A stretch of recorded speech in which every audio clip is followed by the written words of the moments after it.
Le 13 mai 2025, le parquet spécial près la Cour de répression des infractions économiques et du terrorisme a été saisi de faits présumés de corruption impliquant des fonctionnaires du ministère de l'Intérieur et de la Sécurité publique.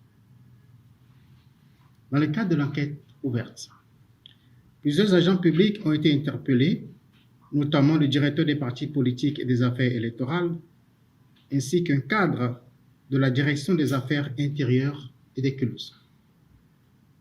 Le sieur Richard Boni-Ouoro a été arrêté dans la soirée du 15 mai 2025.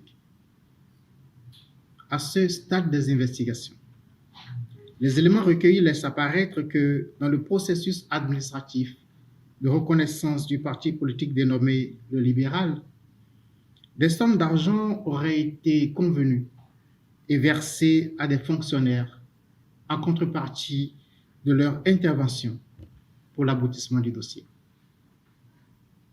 Selon les déclarations du directeur des partis politiques et des affaires électorales, une somme de 12 millions de francs CFA aurait été proposée pour l'obtention du récépissé de reconnaissance officielle du parti du sieur Ouoro Richard Boni.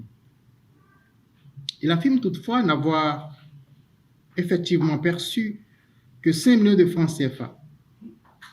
Une perquisition effectuée à son domicile a permis la saisie de cette somme qu'il présente comme celle reçue du sieur Ouoro. Ce dernier, pour sa part, déclare avoir remis au total 7 millions de francs CFA. Il déclare avoir remis cette somme au directeur, et ceci en 3 tranches. Un premier versement d'1 million de francs CFA avant la tenue du congrès du parti le 5 avril 2025, suivi de 2 paiements successifs de 3 millions de francs CFA, chacun effectués les 26 et 28 avril 2025. Les faits ainsi établis s'analysent en corruption d'agents publics, infraction prévue et punie par les articles 335, 336 et suivants du Code pénal. Le législateur béninois, particulièrement sévère sur cette infraction, punit aussi bien celui qui fait les dons que celui qui les agrée aux fins d'accomplir un acte entrant dans le cadre de ses fonctions, mais non sujet à rémunération. Les peines prévues par l'autre loi sont la réclusion criminelle de 5 à 10 ans, sans préjudice des peines pécuniaires et des confiscations. C'est le lieu de rappeler à tous que les demandes répétées d'un agent public ne constituent pas un fait justificatif de l'infraction de corruption à l'égard de celui qui fait les dons. Céder aux sollicitations d'un agent public et lui faire des dons vous rend coupable de corruption, au même titre que lui.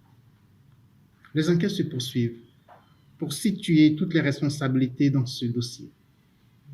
Le parquet spécial près la Criède réaffirme sa détermination à poursuivre sans relâche le fléau de la corruption dans notre pays et encourage tous nos citoyens à dénoncer ces faits lorsqu'ils en sont des victimes ou des témoins. Je vous remercie.